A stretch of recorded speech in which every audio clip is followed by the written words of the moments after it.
ये आपका जागीर नहीं है, ये आपका हक नहीं है। ये किसी हिंदुस्तानी को हिंदुस्तान से कहीं से भी आप उसे हटाएं। लोगों को घुसपैठिया घोषित कर रहे हैं। किन लोगों को? जो भारतीय नागरिक है, जो लोग इस तरफ रह गए, जिनका सिर्फ एक ही गुनाह है कि वो मुसलमान है। आप मुझे बताइए, अगर कहीं पे घर पे आपकी बाढ़ आई हो, आप अपना जिंदगी बचाएंगे कि कागज बचाएंगे? अस्सलाम वालेकुम वरहमतुल्लाहि वबरकातुह। गुड आफ्टरनून एवरीवन, नमस्कार। और एबी अमसू के सारे कार्यकर्ताओं, वर्कर्स, सबको हम लोग के तहे दिल से नमस्कार, सत्कार। टाइसन हुसैन साहब ने जो बात कही है, ये बात गौरतलब है।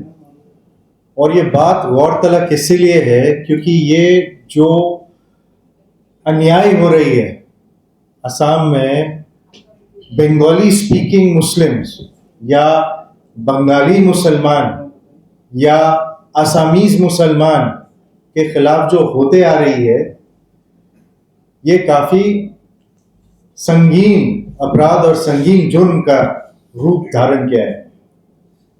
ये आज की बात नहीं है। हिस्टोरिकली स्पीकिंग 1905 बंगाल पार्टीशन से ये सिलसिला शुरू हुई है। हिंदुस्तान पाकिस्तान एक तरफ, वहां पे बंटवारा हो चुकी है, सीमाएं बन चुकी है, सारी मसलाएं या काफी हद तक सारी मसलाएं सुलझ चुकी है। लेकिन इन सभी जगहों पे, विशेषकर असम में, ये मामला आज भी बहुत संगीन है। ये मामला आज भी बेहद कंट्रोवर्शियल है। और ये कंट्रोवर्सी अगर आप देखेंगे तो ये सारा एक भाषा के इर्द गिर्द खेली जा रही है।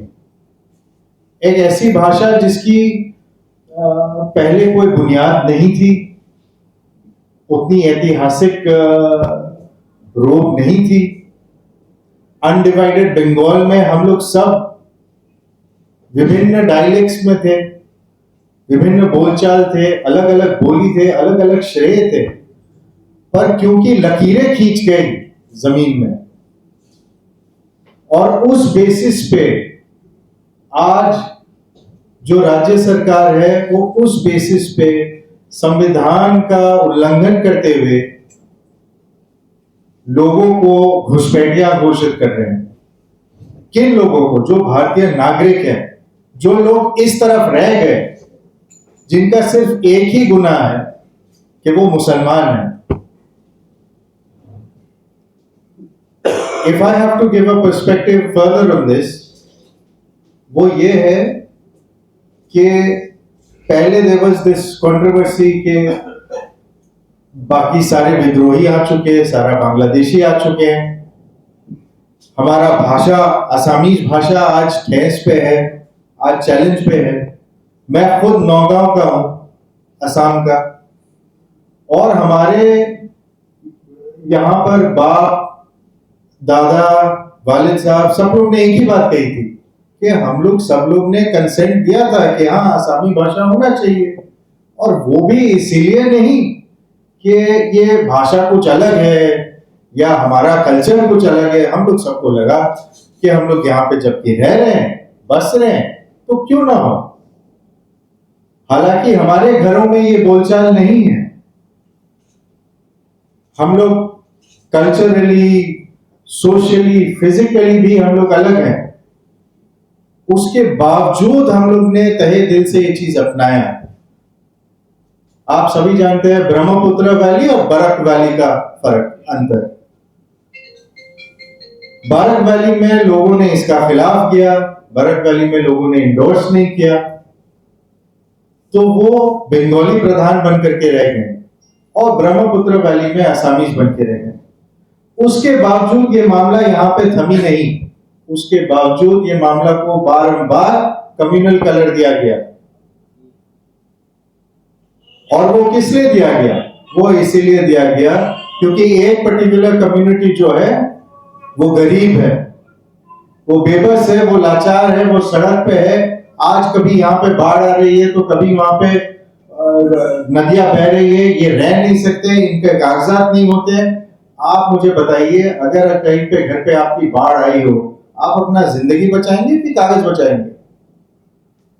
और उसी बेसिस पे बाकी हिंदुस्तान में कहीं पे भी नहीं हो रही। हमारे सामने ये एग्जाम्पल है, अभी हाल फिलहाल में जब बिहार में ये चीज करने गए हम लोग, voters revision, extensive exercise, redrawing, उस बेसिस पे कितना बड़ा फसाद खड़ी हुई है। लेकिन यही चीज को लेकर के केवल और केवल सिर्फ असम में ये बात पे आ गया कि हम लोग यहाँ पे एक्सटेंसिव डॉक्यूमेंटेशन करेंगे, सिटीजनशिप हर एक आदमी का नागरिकता पे पूछताछ होगी। और वो जनरल असेंबलीज पे वो पूछताछ नहीं हुई। वो पूछताछ अगर आपके सरनेम में, let me tell it frankly, Ahmad लिखा हो, इस्लाम लिखा हो, रहमान लिखा हो, है ना, और आपके नाम पे कहीं उल हो, कहीं उर हो, और क्योंकि आपके दादाजी या वालिद साहब के स्पेलिंग मिस्टेक्स हो, तो आपको डिवोटर करार गया है। पहला कानून वो आया, उसे चैलेंज हुआ। किस बेसिस पे चैलेंज हुआ? वो किस बेसिस पे सुप्रीम कोर्ट गया था? क्योंकि गवर्नर साहब ने एक रिपोर्ट कहा था जिसका कोई साइंटिफिक कंक्लूजन नहीं है, जिसका कोई साइंटिफिक फाइंडिंग नहीं है, कि infiltration is going on, illegal immigration is going on. इस बात पे कोई पुष्टिकरण, इस बात पे कोई रिसर्च नहीं हुई। IMDT हटाया गया, NRC was done by the Supreme Court itself। और जैसे मिस्टर ताइसन हुसैन ने भी कहा है कि ये प्रक्रिया इसलिए चलाई गई थी और हम लोग सब लोग साथ में इसलिए जुड़े थे कि हाँ, अब ये कंट्रोवर्सी खत्म होगी, मैं यहां का हूं या वहीं का हूं। और ये एक्सरसाइज देश में कहीं पर भी नहीं हुई है। इसके बाद आप लोग देखिए, जब सिटीजनशिप अमेंडमेंट एक्ट लाने का बस प्रस्ताव हुआ, बिल बनाया गया, तो देश भर में आंदोलन हुई। लेकिन सुप्रीम कोर्ट के सामने दो शैली हो गए। एक शैली ये थी कि जो लोग जिस स्टेट में NRC हो चुकी है, उनका पिटिशंस को अलग किया जाए, और जहां पे NRC एक्सरसाइज नहीं हुई है उनको अलग किया जाए। तो ये विभाजन क्यों किया गया? क्योंकि हमारे यहाँ पे अपेरेंटली नागरिकता की पुष्टिकरण हो चुकी थी। NRC एक्सरसाइज के बाद में आज क्या पहलू रह गया? आज सिटीजनशिप कार्ड चाहिए। बाकी देश में आधार, पासपोर्ट, इसी से काम चल जाती है। असम में नहीं माना जाता है। मेरे यहाँ पे अगर आपके पास 100 साल पुराने डॉक्यूमेंट है, जमीन जायदाद, उसे नहीं माना जाता है। कितने लोगों के फॉरेनर्स केसेस इसीलिए बस पेंडिंग है क्योंकि कोई भी कागजात वो दे, वो फॉरेनर ट्रिब्यूनल उसे नहीं मानता है। और ये दल दल के ठोकरे खा कर, अगर ये कोर्ट में नहीं है तो ये कहीं नहीं है। कितने लोग ऐसे कर पाएंगे? फाइनली जब सुप्रीम कोर्ट ने NRC को रिकॉग्निशन दिया, कहा कि ये है, और इनके नंबर्स मैच नहीं हुए, तो आज वापस ये एक सुप्रीम कोर्ट का ऑर्डर को लेकर के कहते हैं पुश बैक पॉलिसी पे जाएंगे। अल्हम्दुलिल्लाह आज हमें बहुत बड़ी कामयाबी मिली है।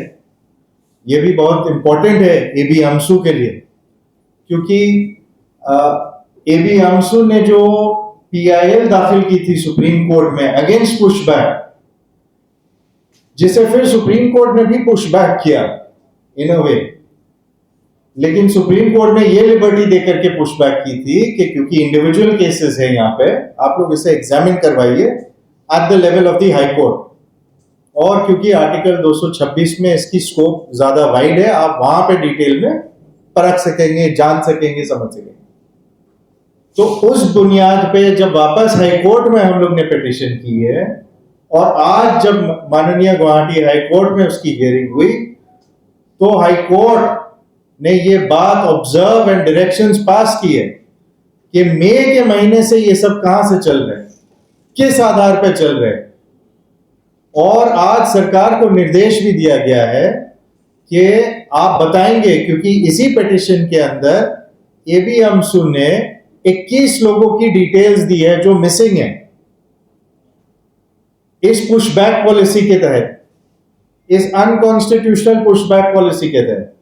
तो 1 सप्ताह का मोहलत दिया गया है जिसमें सरकार इसकी पुष्टिकरण करेंगे, इसकी जांच करेंगे कि ये 21 लोग है कहां। So in a way, congratulations to एबीएमसू फॉर योर एफर्ट्स। दूसरे मुद्दे, जब आप किसी को धकेल के नहीं निकाल पा रहे हैं, क्योंकि क्या हो रहा है, ये लोग गरीब हैं, मजबूर हैं, कभी इस कोने में बस जाते हैं, कभी उस कोने में चले जाते हैं। अच्छा, सरकार के ही कहने पर ये दूसरी जगह में उनको बैठाया गया है। कभी कहा गया कि ये पब्लिक जगह है, कभी कहा गया ये पब्लिक लैंड है, आप यहां पे आप बस सकते हैं। 50 साल 60 साल हो गए इस बात को, लेकिन आज सरकार क्या कर रही है, रीमैपिंग कर रहे हैं। कल तक जो जगह पब्लिक लैंड नहीं थी, वेस्ट लैंड करार किया गया था, उसको आज फॉरेस्ट लैंड डिक्लेयर कर दे रहे ओवरनाइट करके। ऐसा नहीं है कि वो फिर फॉरेस्ट लैंड के लिए ही यूटिलाइज कर रहे हैं। जैसे इन्होंने बताया, इसको इकोनॉमिक डेवलपमेंट एंड ग्रोथ के नाम पे सोलर पावर और तरह तरह के पावर प्रोजेक्ट्स में इसे डेडिकेट किया जा रहा है। पर सवाल यह है that this development is for whom? हम तो इस डेवलपमेंट में है ही नहीं, हमारी कहानी तो है ही नहीं इसमें, तो ये किसके लिए है? तो ये हम सब जानते हैं किसके लिए, पर बात यही है कि और कितना सहे और क्यों सहे। आए हर दूसरा दिन, आज हम लोग सब यहां पे बैठे हुए हैं, हमारे घरों में शायद वो सवाल नहीं खड़े हुए हैं, लेकिन वो दिन भी ज्यादा दूर नहीं जब वो उंगलियां हमारी तरफ उठेगी, जब वो हाथ हमारी तरफ उठेंगे। और मैं ये दावे के साथ कह सकता हूं, हम लोग सब भी जानते हैं कि हमारे दूर अड़ोस पड़ोस कहीं ना कहीं ये बात जरूर उठी है, इसीलिए आज आप आए हैं। तो this is a very serious issue and it requires to be examined not just legally but socially as well. In Re 6A करके जो जजमेंट आई थी, मैं वही पर एक बात उसको खत्म करना चाहूंगा। वो जजमेंट ने साफ कहा, और माननीय सुप्रीम कोर्ट ने भी ये बात इस नतीजे पे पहुंची कि 1971 के बाद में अगर कोई आता है तो उन्हें आप फॉरेनर स्ट्रीम कह सकते हैं। 71 क्यों? क्योंकि फॉर्मेशन ऑफ बांग्लादेश। उसी जजमेंट के अंदर, उसी फैसले के अंदर बहस के दौरान एक बहुत खूबसूरत बात निकली थी। वो ये थी कि you can not choose your neighbours. आपको शायद हम पसंद नहीं है, आप शायद पसंद नहीं करते, आपको अच्छा नहीं लगता होगा कि पड़ोस में कोई गरीब मुसलमान बैठा हुआ है। So that may be the case, but then that can not be a reason for you to have absolute tyranny over the area. ये आपका जागीर नहीं है, ये आपका हक नहीं है कि किसी हिंदुस्तानी को हिंदुस्तान से कहीं से भी आप उसे हटाएं, उसके फ्रीडम, उसके आजादी पे सवाल खड़ा करें, और सबसे बड़ी उसके हिंदुस्तानियत पे कोई सवाल उठाएं।